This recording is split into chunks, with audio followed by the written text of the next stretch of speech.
preservação do emprego, essa é uma ideia apresentada pelo senador Renan Calheiros nesse momento em que o Congresso Nacional examina medidas provisórias e projetos de lei que dizem respeito a direitos e benefícios dos trabalhadores. Esse é o tema dessa entrevista com o senador Paulo Paim, que também é presidente da Comissão de Direitos Humanos, comissão que vem realizando audiências públicas sobre o tema da terceirização, não é isso, senador?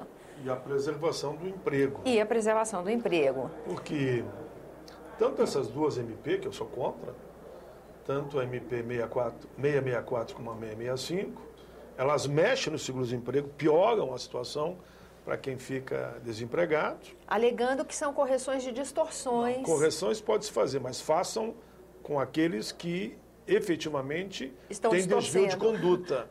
E não fazer uma regra geral para todos, dificultando para que o senador tenha direito ao seguro-desemprego. Isso que eu não posso concordar, né? Por isso que nós queremos que o seguro-desemprego fique como está hoje e não com essas alterações que não vão na linha da fiscalização, vão na linha de protelar só o direito de trabalhador ter acesso ao seguro-desemprego. Além disso, essas MPs ainda diminuem o vencimento da viúva. Digamos, uma viúva que ganha 2 salários mínimos, ela perde 50%. Se aprovado como está, que eu não concordo e estamos trabalhando para mudar. Por isso apresentei 47 emendas, né?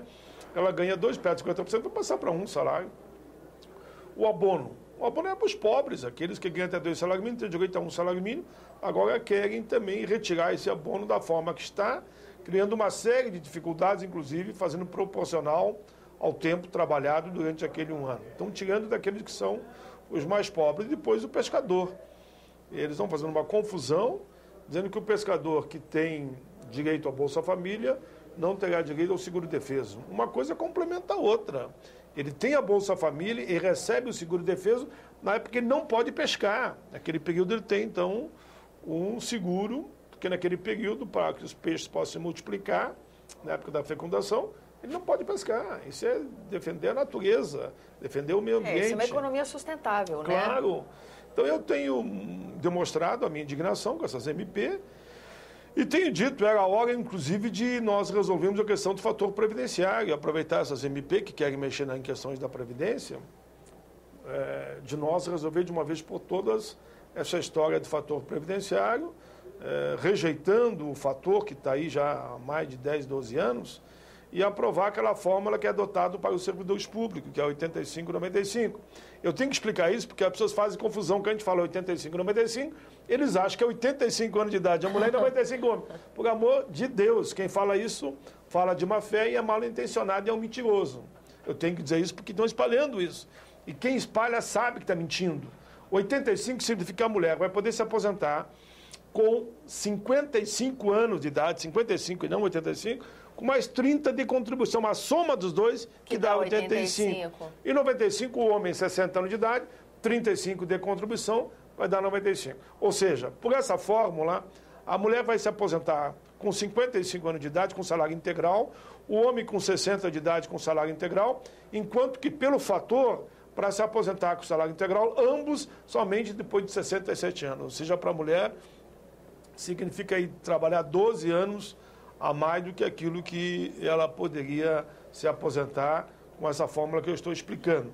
A outra questão, além dessas duas, é a terceirização. Essa é mais grave ainda. Essa é o pior dos mundos.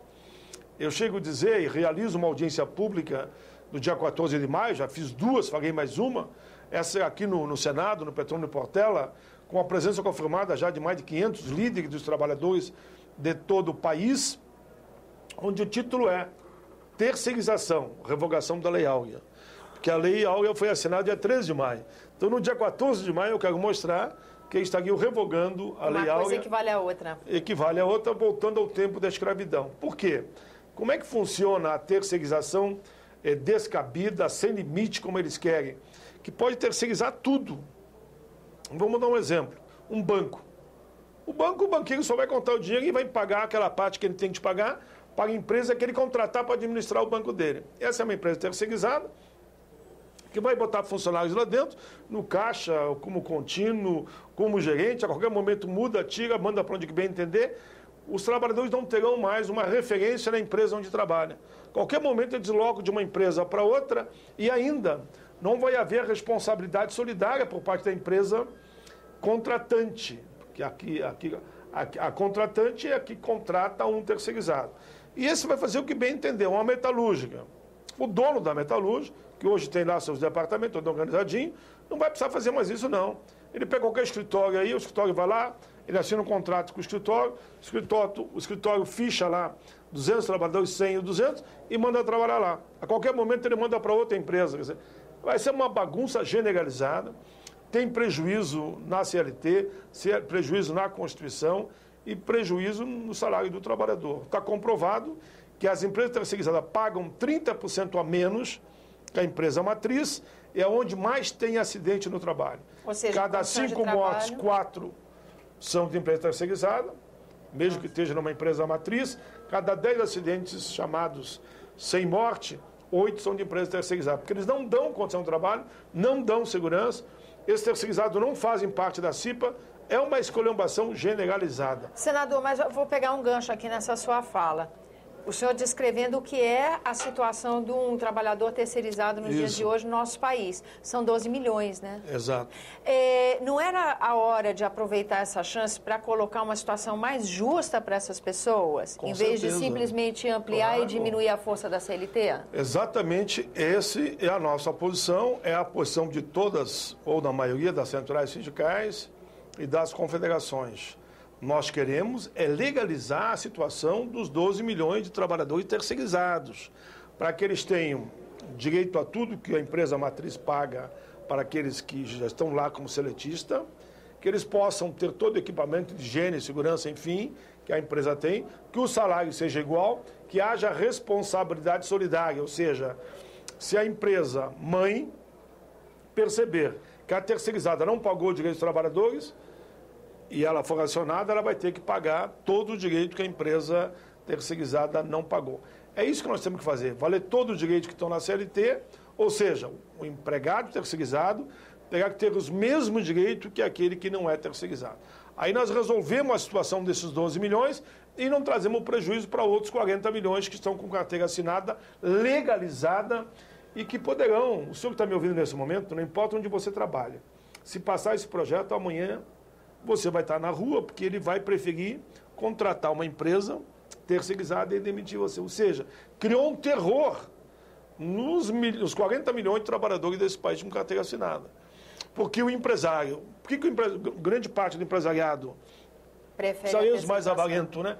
Por que eles querem a terceirização? Porque eles querem lucrar mais, e faz parte da história, enfim, do sistema que a gente vive. Só que nós temos obrigação aqui no Senado de zelar, numa linha até de direitos humanos, pela qualidade de vida e a qualidade do emprego, do trabalho. Não podemos permitir que a gente volte praticamente ao regime de escravidão. Eu vi um presidente numa confederação nacional da indústria dizendo o seguinte: não, eu pego os trabalhadores, boto hoje numa empresa, amanhã eu boto noutra, amanhã eu boto noutra, se tiver mais produção eu mudo automaticamente. Vai ser um tipo copo descartável, sem direito a nenhuma indenização. Vamos agora a uma questão, parece um pouco mais técnica, mas faz parte do tema, uma questão ligada a regimento. Por quê? Terceirização foi projeto que veio da Câmara para o Senado. Eles sendo autores, a Casa sendo autora da matéria, as modificações que são feitas aqui estão sujeitas a serem desconsideradas pela Câmara dos Deputados. Volta para a Câmara, e com a Câmara, infelizmente, a partir da gestão de Eduardo Cunha, está tendo uma posição super conservadora, para não dizer reacionária, eles podem derrubar todas as mudanças que a gente fizemos aqui. E aí, como é que resolve essa questão? Qual é o ideal? O ideal é nós rejeitarmos o projeto da Câmara e apresentarmos uma outra proposta só regulamentando e valorizando a situação dos terceirizados, que estão hoje nesse regime quase que eu diria de semi-escravidão. Quer dizer que se o Senado rejeita o projeto da Câmara, aí tem toda uma tramitação começa de novo. Daí muda. Nós mandamos daqui para lá uma versão, digamos, decente da regulamentação dos terceirizados. O que eles fizerem lá tem que voltar para nós e nós podemos aí, sim, determinar como é que tem que ficar.